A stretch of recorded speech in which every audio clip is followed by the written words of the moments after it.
24 hours behind bars. The shocking life of a maximum security inmate. Don't miss out on more true crime stories. Hit subscribe, like, share, and join the conversation in the comments. The steel door slammed shut with a thunderous clang that echoed down the cold concrete hallway. Cameras flickered on. Guards locked their eyes on the monitor, tracking the man inside, Ted Kaczynski, the infamous Unabomber. For years, he had terrified America, sending explosive packages through the mail, killing 3 people and injuring 23 others. Now, he sat alone in one of the most secure cells in the country, inside ADX Florence, the Alcatraz of the Rockies. It was 5 a.m. in Colorado. The prison was silent except for the hum of the fluorescent lights. A metal tray slid through the small slot in his door. Oatmeal, milk, and a banana. Kaczynski didn't speak. He rarely did. Every movement, every breath was controlled. The guards called it a world within walls, a place where the most dangerous men in America lived in silence, isolation, and routine. For 23 hours a day, he remained locked in that small concrete room. No human contact, no sound but his own heartbeat. But that morning, something unusual happened. A new inmate had arrived, a man whose name also shook the country, Timothy McVeigh, the Oklahoma City bomber. The 2 most feared domestic terrorists in U.S. history were now under the same roof. Whispers spread among the staff. One officer described it later. It was like housing 2 storms in the same sky. As McVeigh was led through the corridor, shackled and quiet, Kaczynski peered through the tiny slit of his door. Their eyes met for only a moment. 2 men who had brought America to its knees for very different reasons. Both geniuses in their own ways. Both killers. Both facing endless days in a cage of concrete and steel.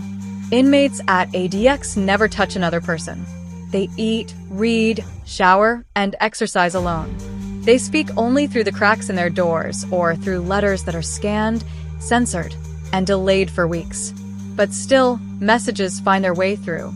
Guards later reported handwritten notes passed between cells, coded messages between the Unabomber and McVeigh, discussing life, ideology, and the systems they believed had failed them. It was said that when the lights went out, Kaczynski's faint voice could sometimes be heard through the vents, arguing with himself or whispering fragments of his infamous manifesto. Some guards swore they heard McVeigh responding. No one could ever confirm it. Then one day, a guard found a note tucked beneath the corner of Kaczynski's steel bunk. It wasn't addressed to anyone, but what it said froze him in place. The note read, "The system may cage men, but not their ideas. Something bigger is coming." He rushed to report it, but by the time his supervisor arrived, the note was gone. That was the beginning of what the FBI would later call the 24-hour watch.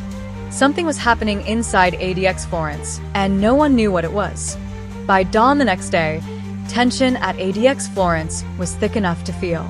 The warden ordered a quiet internal investigation after the strange note was found in Ted Kaczynski's cell. But no one wanted to admit how impossible it seemed that 2 inmates living in total isolation could somehow communicate. Each man was locked alone behind soundproof walls, with doors made of solid steel and reinforced concrete.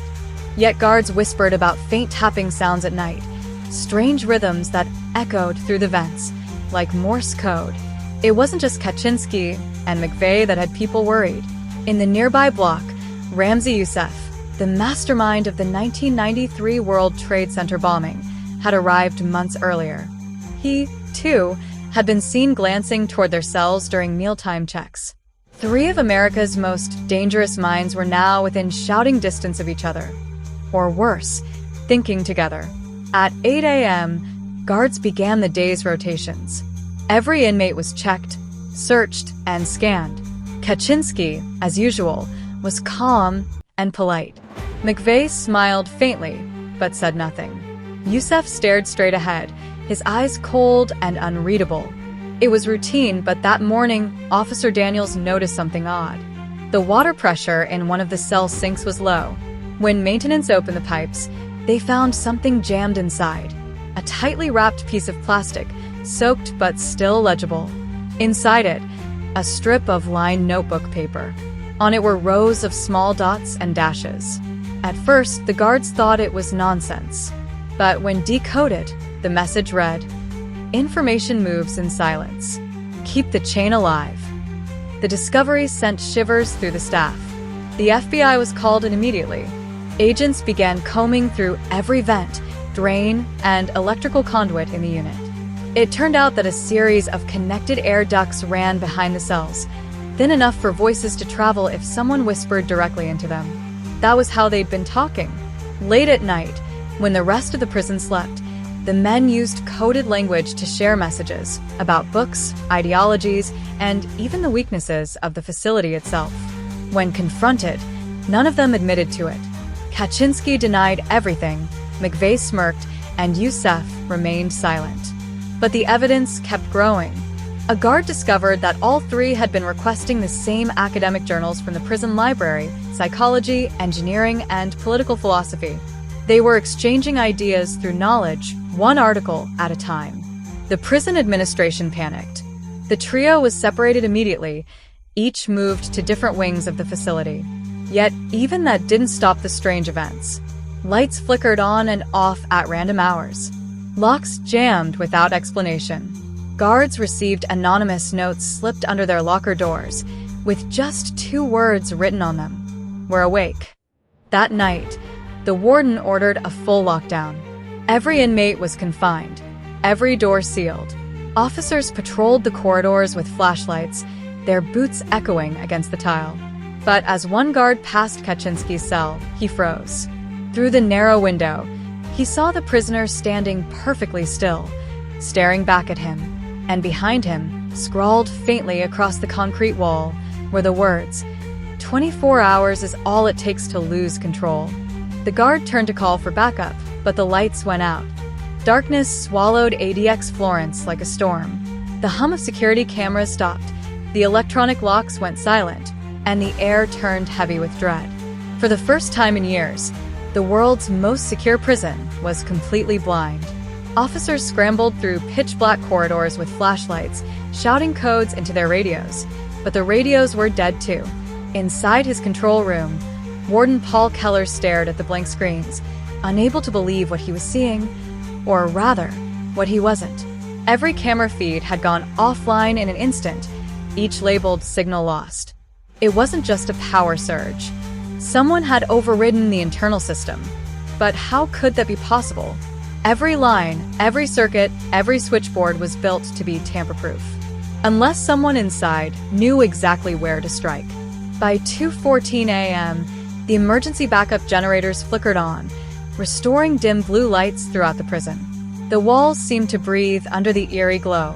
Inmates shouted from their cells, some laughing, others terrified. Guards moved quickly, unlocking only one door at a time to check on prisoners. Every man was accounted for except one. Cell 37. It was Ted Kaczynski's. The lock appeared intact, but when officers opened the slot to check, his cell was empty. On the floor was a torn piece of his prison uniform and a single note. "You didn't listen." Chaos erupted. Keller immediately ordered a facility-wide lockdown. Doors slammed, alarms blared, and helicopters circled above the complex. But an exhaustive search revealed no escape route, no tunnel, no broken window, no missing vent cover. It was as if he had vanished into thin air. Then, just as quickly as it began, everything returned to normal. Power was fully restored, and the cell door that had been open moments earlier was now shut tight, with Kaczynski standing inside, staring blankly at the guards as if nothing had happened. The security footage, when reviewed later, showed nothing but static. Every minute of the outage was missing. The incident was classified as a system malfunction. No official report mentioned the blackout or the missing footage. But among staff, the story spread like wildfire. Some swore it was a psychological game orchestrated by Kaczynski himself, a test of control. Others believed that the inmates' secret communication network had reached a new level, not just messages, but coordination. Months later, several guards resigned, citing nightmares and paranoia. They claimed to hear whispers through the air vents during night shifts, faint Morse code patterns repeating the same phrase. The chain never breaks. The federal government quietly upgraded security at ADX Florence after that. New ventilation systems were installed, and intercell communication became impossible. But to this day, no one has been able to explain what really happened that night. A former guard, interviewed years later under anonymity, put it best. It wasn't an escape attempt. It was a message. They wanted us to know that control, even in a place built for total control, is just an illusion. And for those 24 hours, they proved it.